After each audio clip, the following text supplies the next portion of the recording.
Ayuda idónea, audio 48, capítulo 23, parte 3. Mi marido me prohíbe ir a la iglesia. Estimada Debbie, mi marido me dice que ya no puedo ir a la iglesia por la noche.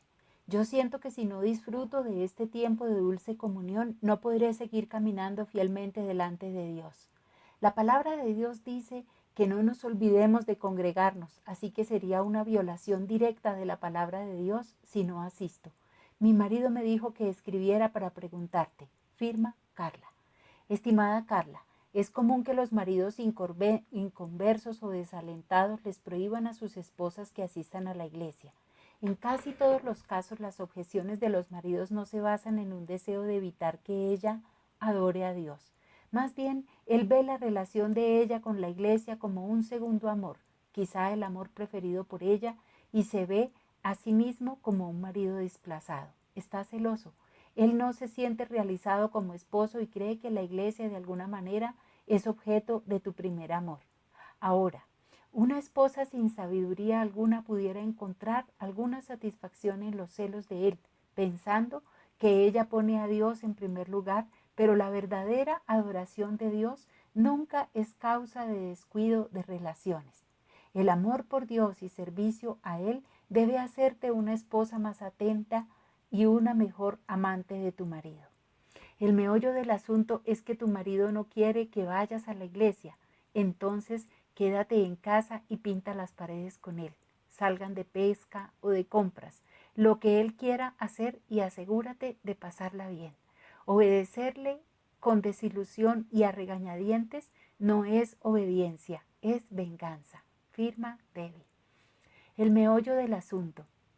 Si una esposa tiene una actitud de rebeldía, será capaz de encontrar 1000 excepciones a la obediencia.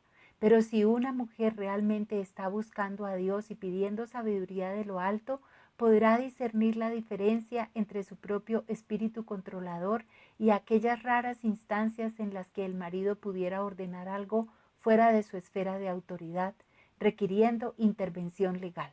Las mujeres que amenazan con denunciarlo ante la ley o mujeres que se niegan a contestar el teléfono excepto para decir él está aquí pero se niega a hablar, son rebeldes.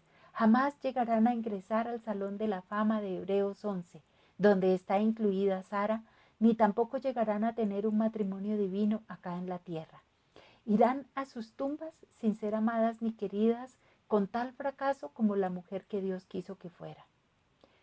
La sabiduría nos otorga la capacidad para usar nuestra mente y espíritu para manejar pequeños problemas con gracia y honor. Para ustedes que están soportando maltrato verbal y físico, estamos conscientes de que estadísticamente es probable que permanezcas con tu marido. Por tanto, es importante que entiendas cómo hablar y conducirte de una manera que conserve tu seguridad física y emocional y que en última instancia gane a tu marido. La Biblia nos relata varios ejemplos de esposas que se encontraban en circunstancias terribles y que concibieron diversas ideas para mostrar honor sin desobedecer. Por ejemplo, Esther, quien fue entregada como esposa a un hombre impío y divorciado, evitó el desastre y la muerte mediante astucia ágil y gran valor cuando su marido publicó un decreto imprudente. Lee la historia completa en el libro de Esther y consulta el estudio de Esther que hay en nuestra página. La historia de Abigail. La escritura relata la historia de una excepción, en la que la mujer se vio obligada por la ley de su país y la conservación de su pueblo a actuar en contra de la voluntad de su marido. Es la famosa historia de amor de David y Abigail.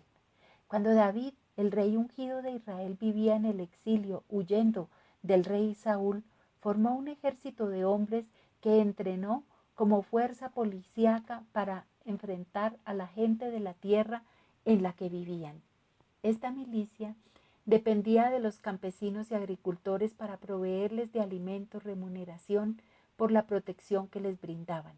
En esta ocasión David envió un mensaje a uno de los agricultores de la localidad llamado Nabal, pidiendo que se le enviaran los alimentos que requería con sus mensajeros. Nabal se negó rotundamente a darles alimento. David, airado, preparó la venganza por la afrenta de este hombre impío contra la misericordia y la justicia de Dios. David era el brazo de la misericordia de Dios, su ungido, destruyendo a Nabal y a toda su gente inocente. Primera de Samuel 25, 13, 31. Verso 13. Entonces David dijo a sus hombres: cíñase cada uno su espada, y se ciñó cada uno su espada, y también David se ciñó su espada. Y subieron tras David como 400 hombres y dejaron 200 con el bagaje. Pero uno de los criados dio aviso a Abigail, mujer de Nabal, diciendo: he aquí, David envió mensajeros del desierto que saludasen a nuestro amo, y él los ha zaherido. Y aquellos hombres han sido muy buenos con nosotros y nunca nos trataron mal, ni nos faltó nada en todo el tiempo que anduvimos con ellos cuando estábamos en el campo. Los hombres eran los soldados de David, protegiendo a los labradores de manos de los ladrones. Verso 10. Muro fueron para nosotros de día y de noche, todos los días que hemos estado con ellos apacentando las ovejas. Ahora pues reflexiona y ve lo que has de hacer, porque el mal está ya resuelto contra nuestro amo y contra toda su casa, pues él es un hombre tan perverso que no hay quien pueda hablarle. Los siervos de este hombre le llamaban hijo de Belial, que significa hijo de Satanás. Los trabajadores que se quedaron atrás para cuidar la casa temían que todos morirían por causa de su amo egoísta y malvado, así que apelaron a Abigail para que les salvara la vida. Abigail aceptó el consejo de los hombres que su marido había dejado encargados de administrar su casa. Verso 18.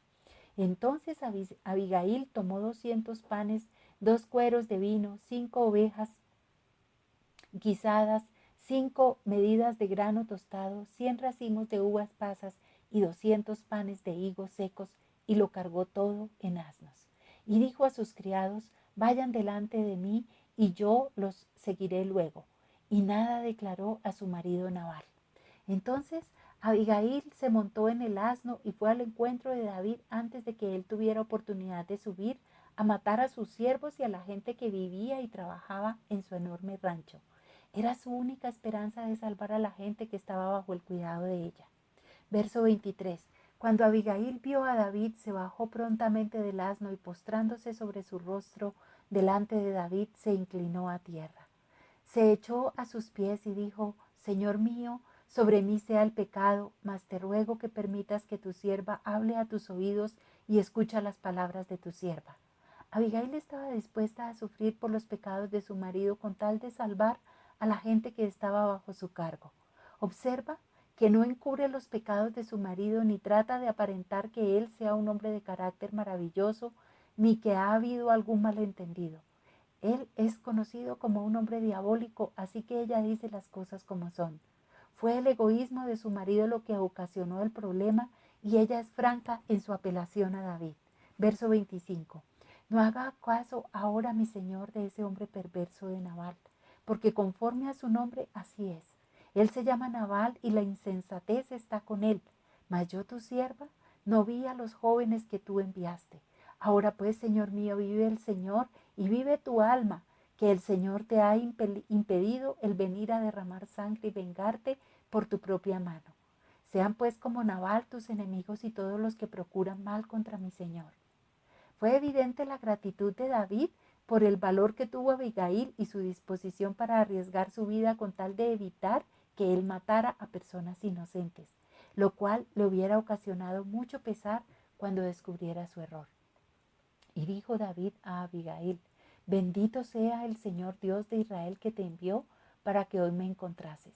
Y bendito sea tu razonamiento y bendita tú que me has estorbado hoy de ir a derramar sangre y a vengarme por mi propia mano. Después de que Abigail tuvo que enfrentar a David en una situación de vida o muerte, se dio media vuelta y regresó para enfrentar la ira de su malvado esposo. Ella sabía que su marido la podía mandar a matar sin ningún temor a represalias. Sin embargo, regresó a él. Cuando llegó a donde él estaba, él se encontraba ebrio en una fiesta, así que ella esperó a que él durmiera y saliera de su ebriedad para hablar con él. Al día siguiente le platicó lo que había hecho cuando dio de comer a David y a sus hombres. Mira lo que Dios hizo después de esto. Y Abigail, en el verso 36, volvió a Nabal y he aquí que él tenía banquete en su casa como banquete de rey. Y el corazón de Nabal estaba alegre y estaba completamente ebrio, por lo cual ella no le declaró cosa alguna hasta el día siguiente.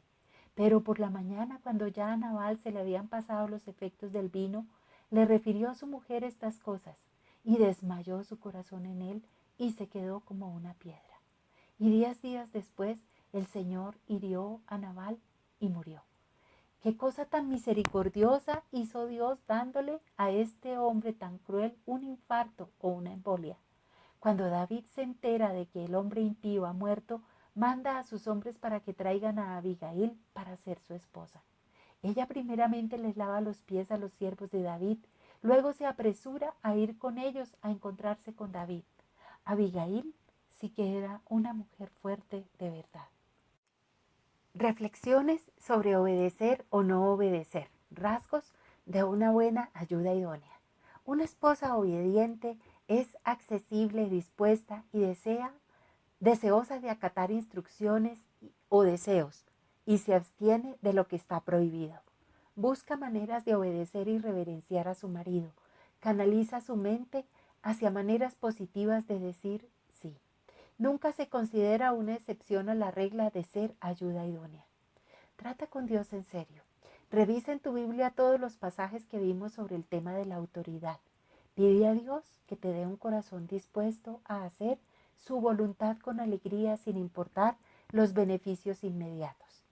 Verificación de la realidad. Mas el fruto del Espíritu es amor, gozo, paz, paciencia, benignidad, bondad, fidelidad, mansedumbre, dominio propio. Contra tales cosas no hay ley. Gálatas 5, 22 a 23. Si el Espíritu de Dios mora en ti, manifestarás fruto primeramente en el hogar, en tu relación con tu marido y tus hijos, luego también en el contexto social fuera del hogar. Tu verdadero yo se manifiesta en el hogar y es conocido por los que mejor te conocen. Capítulo 24. Coherederas de la gracia de la vida. Sara la hermosa. Si yo hubiera sido la que autoriza las excepciones, yo hubiera liberado a Sara de la obligación de obedecer a su marido por lo menos en 2 ocasiones. Pero yo hubiera estado equivocada. Sara decidió obedecer a Abraham cuando él mintió y le ordenó a ella que mintiera porque tenía temor de que de lo que pudiera suceder si el rey se enteraba de que ella era su esposa. Hebreos 11 presenta a Sara y a Abraham como ejemplos de fe. En Primera de Pedro, ella es honrada como la mujer que llamó a su marido Señor. Abraham era hombre de Dios. Dios le llamó para ser padre de una gran nación. No obstante, Abraham, por temor de perder su propia vida, pidió a su esposa que mintiera. Una mentira que la exponía al peligro de las propuestas sexuales de otro hombre. ¿Recuerdas cómo respondió Sara a esas situaciones? Ocurrió 2 veces. Una fue cuando ella era joven y bella y otra cuando era bastante avanzada de edad, pero todavía una mujer deseable y atractiva. Un día Abraham entró y le anunció a su esposa que Dios le había ordenado que se fueran a un lugar muy lejano de las familias de ambos en una tierra distante. Al preguntarle qué tierra, Abraham no podía contestar porque no sabía. Abraham pasó gran parte de su vida viajando de un lugar a otro buscando una ciudad cuyo arquitecto y constructor era Dios. Jamás encontró esa ciudad y hubo muchas pruebas y dificultades por el camino. ¿Cómo te gustaría esa clase de vida? ¿Hubieras apoyado a tu marido como hombre de Dios a pesar de tanta falta de evidencias? Génesis 2 del 10 al 17. Verso 10. Hubo entonces hambre en la tierra y descendió Abraham a Egipto para morar allá, porque era grande el hambre en la tierra. Cuando se aproximaban a la ciudad de Egipto, Abraham miró hacia atrás sobre su hombro para ver a su hermosa y sonriente esposa y su corazón se sobrecogió de temor, una respuesta carnal ante un Dios que le había prometido bendición y protección. Verso 11. Aconteció que cuando estaba para entrar en Egipto, dijo a Sarai su mujer, he aquí ahora conozco que eres mujer de hermoso aspecto. Y cuando te vean los egipcios dirán, su mujer es y me matarán a mí, y a ti te reservarán la vida. Ahora pues, di que eres mi hermana para que me vaya bien por causa tuya y viva mi alma por causa de ti. Qué terrible carga le impuso a su mujer. Hacerle sentir que tenía que mentir para salvarle la vida a su marido. Ella también ha de haber estado consciente de que estaría en peligro de ser tomada por otro hombre. Por supuesto, Abraham tenía razón en cuanto a los egipcios, quienes al ver a Sara se quedaron muy impresionados con su belleza. Verso 16. E hizo bien Abraham por causa de ella, y él tuvo ovejas, vacas, asnos, siervos, criadas, asnas y camellos.